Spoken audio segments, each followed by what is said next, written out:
নির্বাচনী হলফনামায় অধিকাংশ হেভিওয়েট প্রার্থীর আর্থিক অবস্থা করুণ। মাসে লাখ টাকার বেশি আয় নেই অনেকেরই।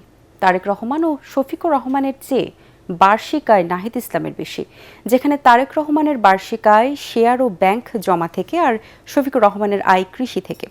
ত্রয়োদশ জাতীয় নির্বাচনের প্রার্থীদের জমা দেওয়া মনোনয়ন বিশ্লেষণ করে এসব তথ্য পাওয়া গেছে। বিস্তারিত জানাচ্ছেন সাজ্জাদ জাহান। জাতীয় নির্বাচনে অংশ নেয়ার অন্যতম শর্ত প্রার্থীকে হলফনামায় জানাতে হয় ব্যক্তিগত অনেক তথ্য, যেখানে উল্লেখ থাকে প্রার্থীর সম্পদ, বার্ষিক আয় ও শিক্ষাগত যোগ্যতা। ত্রয়োদশ জাতীয় সংসদ নির্বাচনে অংশ নেয়া প্রার্থীদের হলফনামা বিশ্লেষণ করে দেখা যায়, বিএনপির ভারপ্রাপ্ত চেয়ারম্যান তারেক রহমান নিজেকে রাজনীতিবিদ হিসেবে দেখিয়েছেন। হলফনামায় নিজের দ্বৈত নাগরিকত্ব নেই বলে উল্লেখ করেছেন। তার বার্ষিক আয় 6,76,000 টাকা। আয়ের উৎস হিসেবে দেখিয়েছেন ব্যাংকে রাখা স্থায়ী আমানত ও শেয়ার। হলফনামা অনুযায়ী তারেক রহমানের স্থাবর ও অস্থাবর সম্পদ মোট 1,97,00,000 টাকা। অপরদিকে জামায়াতের আমির ডাক্তার শফিকুর রহমান ঢাকা 15 আসন থেকে নির্বাচন করবেন।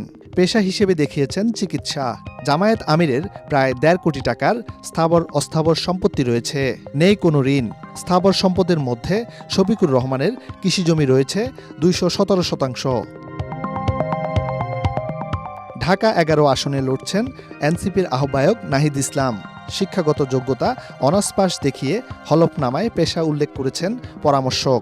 তার বার্ষিক আয় 16 লাখ টাকা, নগদ আছে 19 লাখ টাকা।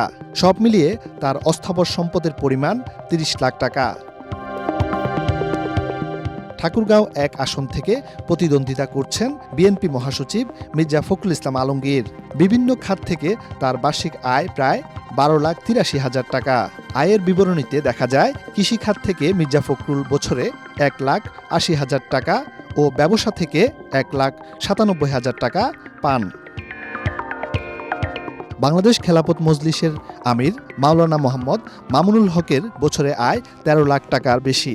ব্যবসা ও শিক্ষকতার মাধ্যমে এই টাকা আয় করেন বলে নির্বাচনী হলফনামায় উল্লেখ করেছেন তিনি। বাগেরহাট 1 আসন থেকে তিনি নির্বাচন করতে মনোনয়নপত্র জমা দিয়েছেন। সাজ্জাদ জাহান, এটিএন বাংলা, ঢাকা।